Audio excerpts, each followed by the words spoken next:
Welcome back to the Publishing Push channel, where the goal is to make you a more successful and well-informed author.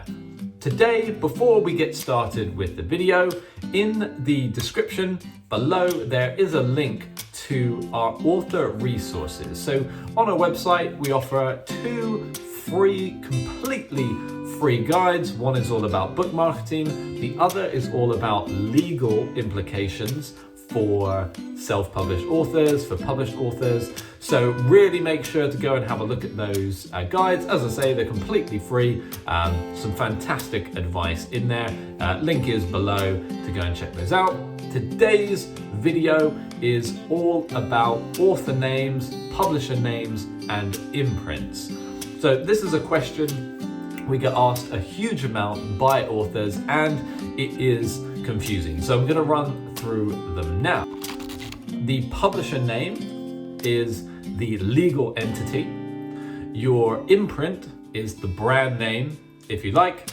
And your author name is, well, of course, your pen name. So either it's your personal name or it's your pen name. So if you're confused, don't worry, I'm going to run through this in a bit more detail, because you might be wondering, what do I use if I'm self-publishing? Which of these items are for me? You know, which are a legal requirement and which can I just use any name for? There is, at the end of the video as well, a bonus tip, which is all about your publisher name. And if you're using a pen name or a pseudonym, you're gonna wanna watch all the way to the end of the video to make sure you understand what to do if you are using a pseudonym and then you want to use, you don't want to reveal your real name. So make sure to watch all the way to the end. So as I said before, your publisher name is going to be the legal entity that is responsible effectively for the publishing of your book. So if there's any problems or recourse or of course royalties owed, that is ultimately going to rest with the legal entity, which is the publisher name. And this is something that's really crucial to understand if you're self-publishing. So that publisher name could be your own personal name if you are a sole trader, and that means you are self-employed effectively selling this book. If you have gone ahead and created a company, then of course that name is going to be the company name. Now there is a variation here, which I said of course I would explain at the end of the video, in terms of if you are a self-employed writer, but you are using a nom de plume, a pseudonym that you want to stick around for. Your imprint name is a brand name. So that just means it is a name that you make up. It can be any name that you would like. There is no legal, repercussions or anything there. So in terms of your imprint, it can be anything you would like it to be called. And then the same goes for your author name or your pen name. Again, from a legal standpoint, you can use any name you wish on your writing. The reason that an imprint is important is that retailers will use this on promotional material. So do think about, what you would like as an imprint. That is ultimately what they will place on posters or on your actual sales page. So that's what they use an imprint for.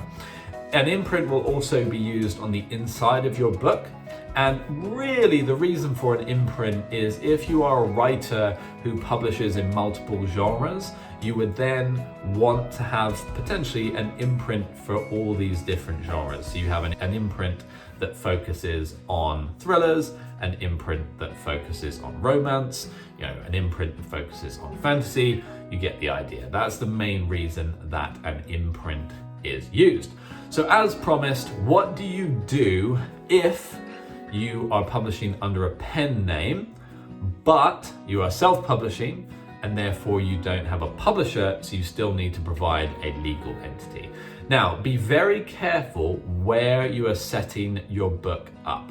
So on some distribution companies, you will be able to set a separate name from your legal entity that won't appear on retail pages. But there are some distributors where when you upload your legal entity, so that would be your legal name, it does appear in some listings.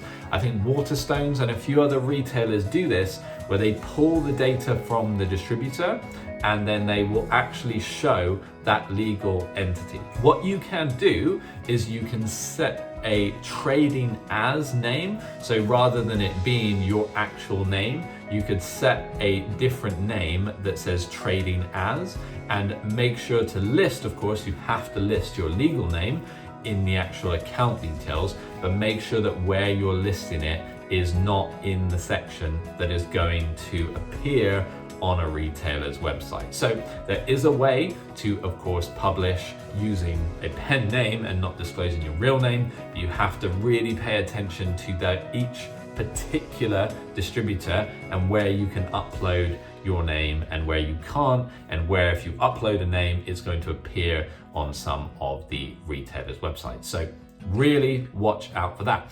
We hope you've enjoyed this video. If you would like to get notified when we release more videos like this, well, then please do subscribe, click the notification button, like the video if you've enjoyed it, comment below if you have other questions on this topic or topics you would like us to cover in other videos.